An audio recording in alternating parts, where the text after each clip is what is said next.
Breaking news Gannavaram YCP నేత మాజీ MLA Vallabhaneni వంశీకి విజయవాడ 4th ఏసీఎంఎం కోర్టు 14 రోజుల రిమాండ్ విధించింది. వంశీతో పాటు A7 గా ఉన్న శివరామకృష్ణ, A8 గా ఉన్న నిమ్మ లక్ష్మీపతికి 14 రోజులు రిమాండ్ విధించారు. వంశీని హైదరాబాద్ లో అరెస్ట్ చేసిన పోలీసులు గురువారం రాత్రి విజయవాడ కోర్టులో హాజరుపరిచారు.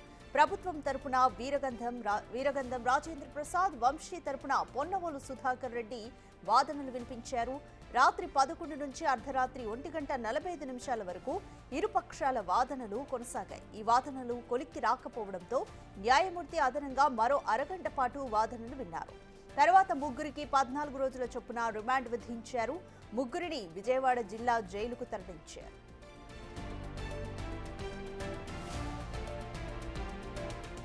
మరోవైపు వల్లభనేని వంశీ రిమాండ్ రిపోర్టులో పోలీసులు కీలక అంశాలు వెల్లడించారు. సత్యవర్ధన్ ను బెదిరించడంలో వంశీ కీలక పాత్ర పోషించినట్లు తెలిపారు. మరణ భయంతోనే వంశీ అనుచరులు చెప్పినట్లు సత్యవర్ధన్ చేశాడని పోలీసులు గుర్తించారు. వంశీకి నేర చరిత్ర ఉందని, అతనిపై ఇప్పటివరకు 16 క్రిమినల్ కేసులున్నాయని చెప్పారు. ఈ కేసులో A9 గా ఉన్న రామును కలవాలని వంశీ బలవంతం చేసినట్లు తెలిపారు. సత్యవర్ధన్ ఫిర్యాదును వెనక్కి తీసుకోవడంలో A7, A8 కీలకంగా వ్యవహరించారని పోలీసులు రిమాండ్ రిపోర్టులో పేర్కొన్నారు.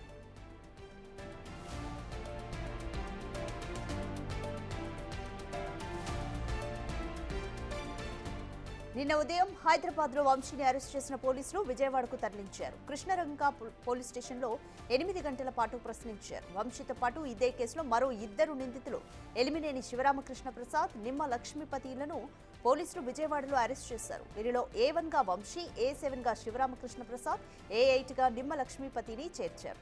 విజయవాడ ప్రభుత్వ ఆసుపత్రిలో వైద్య పరీక్షల తర్వాత జడ్జి ముందు హాజరుపరిచారు. టీడీపీ ఆఫీసు ఉద్యోగి సత్యవర్ధన్ ను అపహరించి దాడి చేశారనే అభియోగంతో వంశీతో పాటు మరికొందరిపై అట్రాసిటీ చట్టం ప్రకారం నాన్ బెయిలబుల్ సెక్షన్ల కింద కేసు నమోదు చేశారు. విజయవాడ పటమట పోలీస్ స్టేషన్లో సత్యవర్ధన్ వాంగ్మూలాన్ని రికార్డు చేశారు.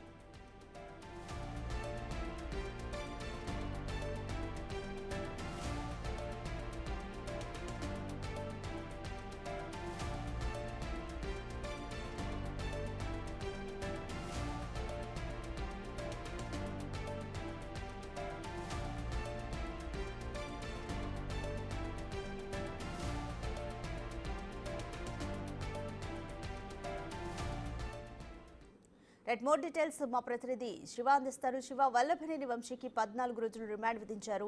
రిమాండ్ రిపోర్టులో పోలీసులు ఏ అంశాలని పేర్కొన్నారు? కంప్లీట్ డీటెయిల్స్ ఏ విధంగా ఉన్నాయి కేసుకి సంబంధించి?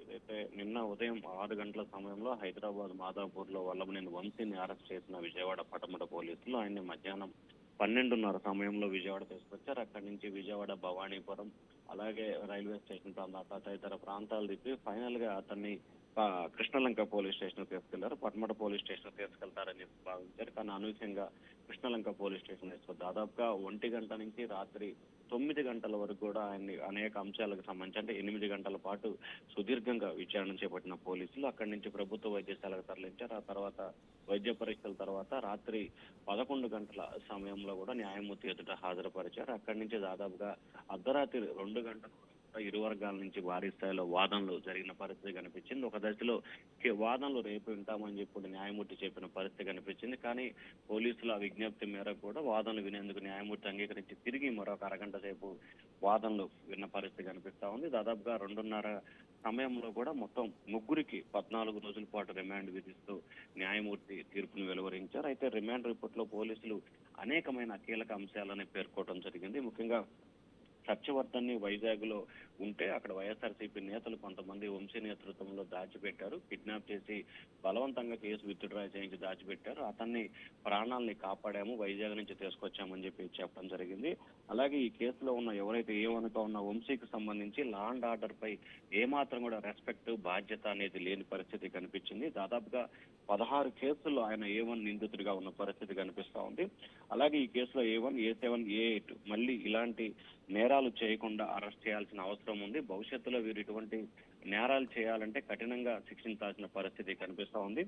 దాదాపుగా 45 రోజుల పాటు ఈ కేసుకు సంబంధించి గనక తమకి విచారణకి అనుమతి ఇచ్చినట్లయితే భవిష్యత్తులో ఇటువంటి నేరాలు వీళ్ళు కానీ ఇంకొకళ్ళు కానీ చేయకుండా ఉండేందుకు ప్రయత్నాలు చేస్తామని చెప్పి కూడా న్యాయమూర్తికి రిమాండ్ రిపోర్ట్ లో పేర్కొన్నారు. అలాగే దీంట్లో A1 చాలా కీలకమైన పాత్ర పోషించాడు. సత్యవర్ధన్ని ఫిజికల్ గా అరెస్ట్ చేసి బెదిరింపులకు దిగారు. అతని కుటుంబాన్ని చంపుతామని బెదిరించారు. ఒకవైపు కేసులో ఎవరైతే సత్యవర్ధన్ ప్రధానంగా కూడా ఫిర్యాదు చేశాడో ఆ ఫిర్యాదుదారునే పోలీసులు చేపించారని చెప్పి బెదిరింపులకు పాల్పడి కిడ్నాప్ పాల్పడిన నేపథ్యంలో ఈ కేసులో బెయిల్ ఇవ్వడానికి ఏమాత్రం కూడా అవకాశం లేదని చెప్పిన పరిస్థితి కనిపించింది. మొత్తం 11 పేజీల రిమాండ్ రిపోర్ట్ ని పోలీసులు సబ్మిట్ చేశారు. టీడీపీ కార్యాలయంపై దాడి జరిగిన రోజు సత్యవర్ధన్ గన్నవరం టీడీపీ కార్యాలయం ఉన్నట్టు కూడా సీసీ ఫుటేజ్ ని పోలీసులు న్యాయమూర్తి ఎదుట ప్రవేశపెట్టడం జరిగింది. అలాగే వల్లభనేని వంశీ సత్యవర్ధన్ మధ్య జరిగిన ఫోన్ కాల్ ఆడియోని కూడా న్యాయమూర్తి ఎదుట ప్రవేశపెట్టినట్టు కూడా తెలుస్తా ఉంది. అలాగే పొలం పేరుతో తిట్టి దాడి చేశారు.